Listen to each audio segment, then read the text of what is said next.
Jaylen Brown / Paul George trade fallout, plus Tatum relationship reveal. Chris Cenac Jr. Summer League breakout, and Dillon Mitchell two-way. What's up, Celtics family? Welcome back to Celtics Daily Hub. If you're new here, hit that subscribe button and ring the bell, because today's video is a loaded one. We've got Jaylen Brown breaking his silence in Philly, Bill Simmons dropping a bombshell about why Boston really made this trade, a rookie big man who just put the entire league on notice in Vegas, and a two-way contract decision that ends one of the more interesting subplots of the summer. This is a lot to get through, so let's not waste any time. Let's dive in. Jaylen Brown speaks, and Bill Simmons drops a bombshell on why Boston moved on. All right, Celtics fans, this is the big one.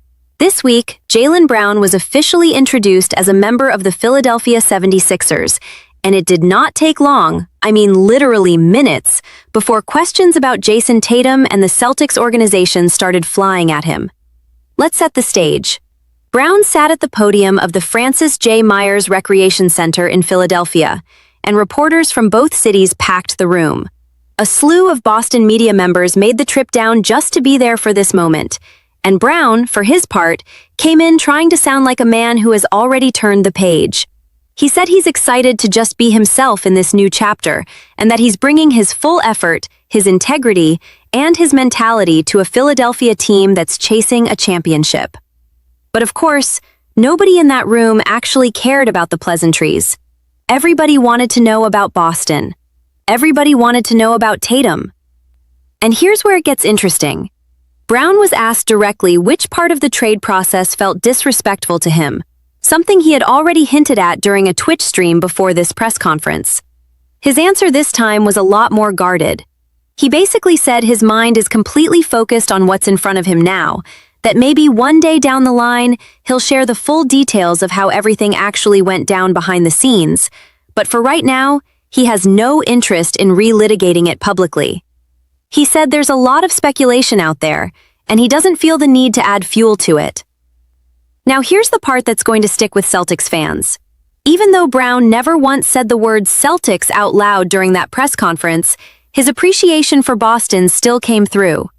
He talked about how grateful he is looking back at his time in the city, noting that he spent more than a third of his entire life there. He said Boston is where he developed as a man, as a human being, not just as a basketball player. And then there's the Tatum piece. This is what everybody in Boston media has been dying to know. What is the actual state of the relationship between these two guys after 9 seasons together? A championship, a finals MVP, and now a trade that split them up for good. Brown didn't dodge it completely. He admitted that his relationship with Tatum wasn't always smooth.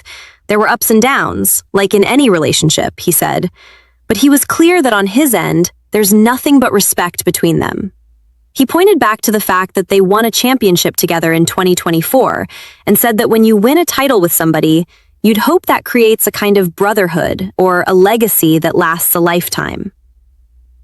Now, Celtics legend Cedric Maxwell actually added some texture to this relationship story in a separate conversation.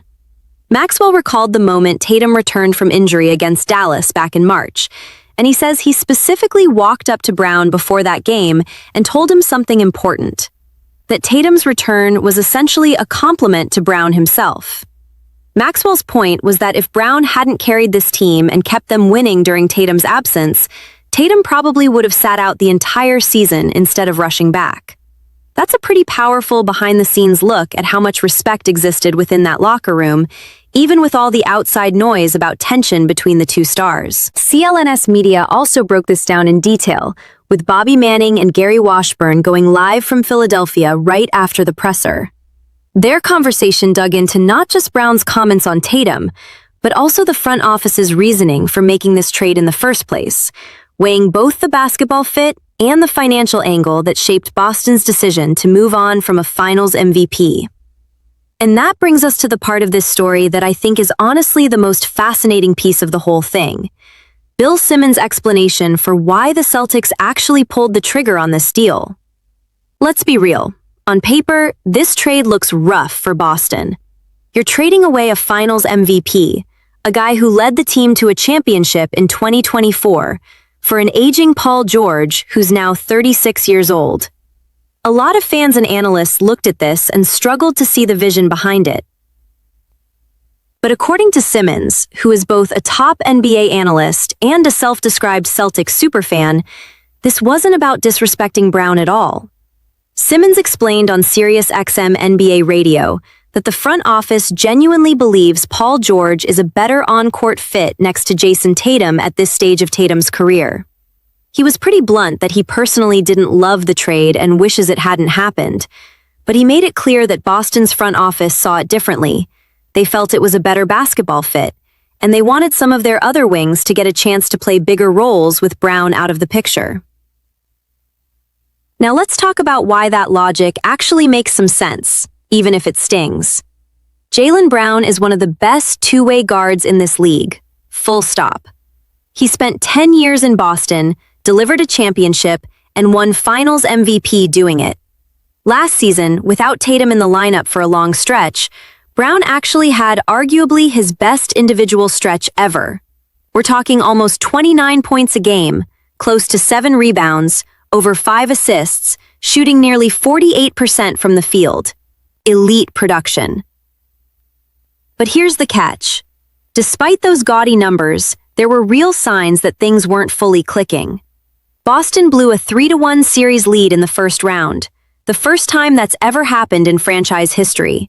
And after the season ended, Brown came out and called it his favorite season ever, even with Tatum missing significant time and the first-round exit attached to it. That comment fed directly into a narrative that had been building for a while, that maybe Brown would rather be the guy leading his own team, rather than continuing to play the co-star role next to Tatum. And that's really the crux of what Simmons is getting at. The Celtics, according to this reporting, want players who fully accept their role, even if it means putting pride aside. As long as Tatum is healthy and performing, this is his team, and Brad Stevens wants everyone else falling in line behind him. At 36 years old and clearly past his prime, Paul George is, in theory, an easier player to slot into that system. He was already playing a complementary role in Philadelphia behind Tyrese Maxey and Joel Embiid. So, shifting into a similar role next to Tatum shouldn't be a huge adjustment for him. The numbers back up that George isn't walking in trying to steal the spotlight either. He put up right around 17 points, 5 rebounds, and just under 4 assists a game last season. Solid, professional production, but not someone who's going to demand the ball or disrupt an offensive hierarchy. So bottom line here, even with Brown's incredible individual talent and his career-best production, the front office reportedly felt more comfortable building around a player who won't push to be the number one option.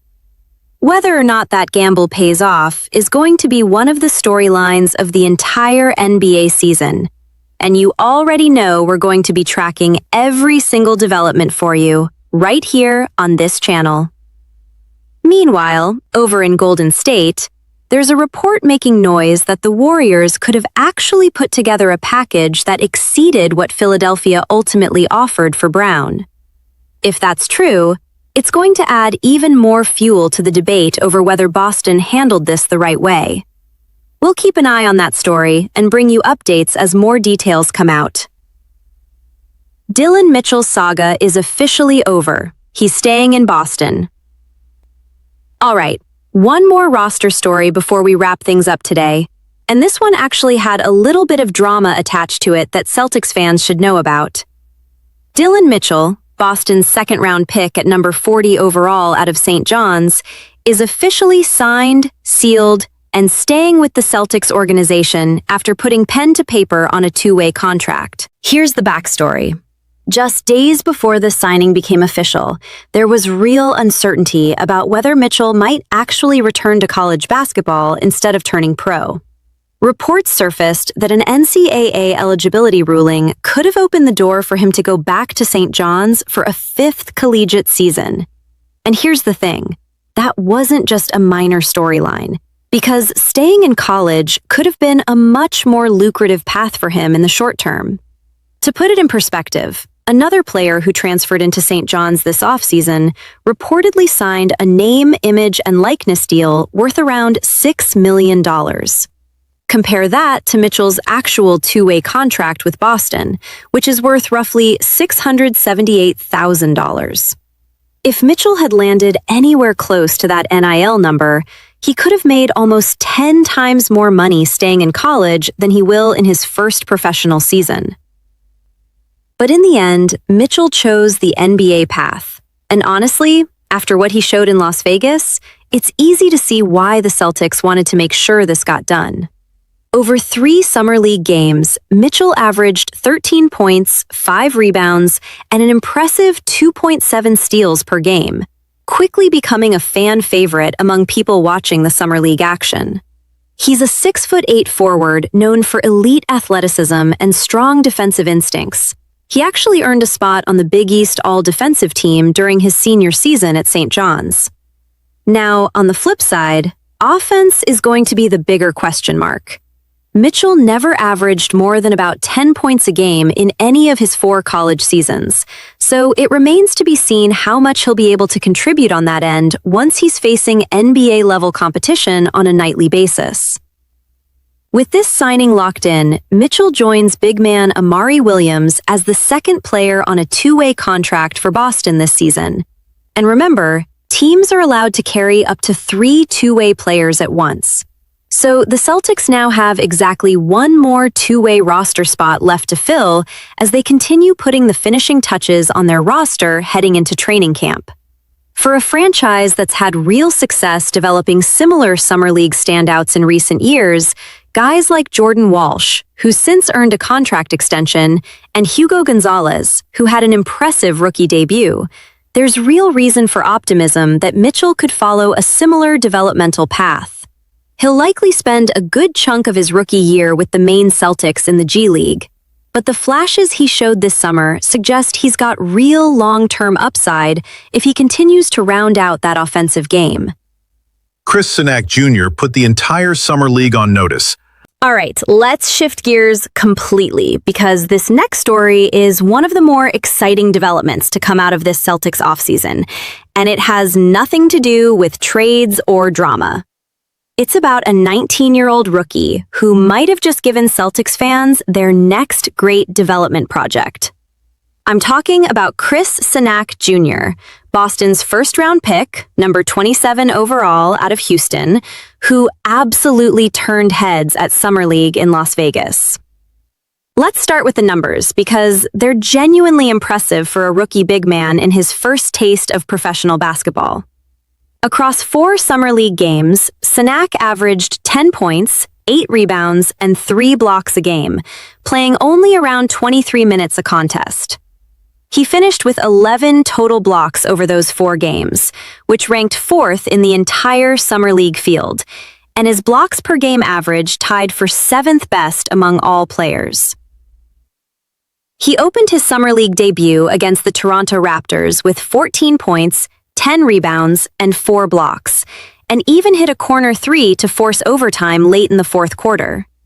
Then, in a start against Atlanta, he dropped 16 points on efficient shooting to go with 5 rebounds, 2 assists, and 4 more blocks. He closed out the Summer League slate with a 10-point, 12-rebound, 2-block performance in a win over Sacramento. Now, let's talk about why this matters beyond just the box score. At 6'11", Cenac has drawn attention for his elite rim protection and his surprising mobility for a player his size. And this is a guy who fell all the way to pick 27 in this year's draft, even though draft experts had him projected in the lottery just a year earlier. Part of the reason for that slide was that he played a smaller role at Houston under head coach Kelvin Sampson, which meant his college numbers didn't fully reflect his talent level or his ranking coming out of high school. One thing that's been a consistent theme in coverage of Cenac is the word versatility. It's the very first trait Cenac said he wanted to bring to Boston after getting drafted, and it's shown up again and again. He's pointed to Jayson Tatum's versatility as something he admires, and he's talked about growing up studying Anthony Davis's game after having Pelicans season tickets as a kid. That versatility showed up on the floor, too. Boston used him at both forward spots in various lineups throughout Summer League, sliding him to the 4 in double big looks when their other centers were on the floor. That immediate positional trust from the coaching staff says a lot about how the organization already views his potential role. Now, I want to be real with you all, because this isn't a finished product by any means. His shooting efficiency was inconsistent, and his turnover rate was on the higher side, both things that showed up in his college tape too, so it's not exactly a surprise. Cenac himself is still very much a long-term developmental project. He's only 19 years old, and Boston's front court is already pretty deep with Mitchell Robinson, Neemias Queta, and Luka Garza all in the mix. Realistically, it's going to be tough for Cenac to carve out consistent regular season minutes unless there's an injury that opens the door. But that's exactly why Summer League performances like this matter so much for a young prospect. Cenac gave Celtics fans a legitimate reason to be excited about what he could eventually become if his offensive game rounds into form. He checked almost every box you want to see from a two-way big man prospect: the rim protection, the athleticism, the flashes of shooting touch, and honestly, the toughness. Boston even trusted him to be the primary defender at times against A.J. DeBonsa, this year's #1 overall pick, during Houston's college matchup with BYU last season. That tells you how much confidence has already been placed in his defensive tools. So keep an eye on this name, Celtics fans. Chris Cenac Jr. isn't walking into a starting role anytime soon, but if he keeps developing at this pace, he could be a real weapon off Boston's bench sooner than people expect. All right, Celtics family, that's everything we've got for you today. A ton to digest. Jaylen Brown finally breaking his silence in Philly. Bill Simmons giving us real insight into why the front office actually made this trade. Chris Cenac Jr. putting the league on notice in Vegas, and Dillon Mitchell officially locking in his future in Boston. Let me know down in the comments, do you buy Bill Simmons' explanation for the Paul George trade? Or do you think Boston made a mistake letting Jaylen Brown walk? Drop your thoughts below. I read every single comment. If you enjoyed this video, smash that like button, subscribe if you're new to the channel, and turn on notifications so you never miss a Celtics update. We've got more coverage coming your way as training camp approaches, so I'll see you in the next one. Celtics Daily Hub, out.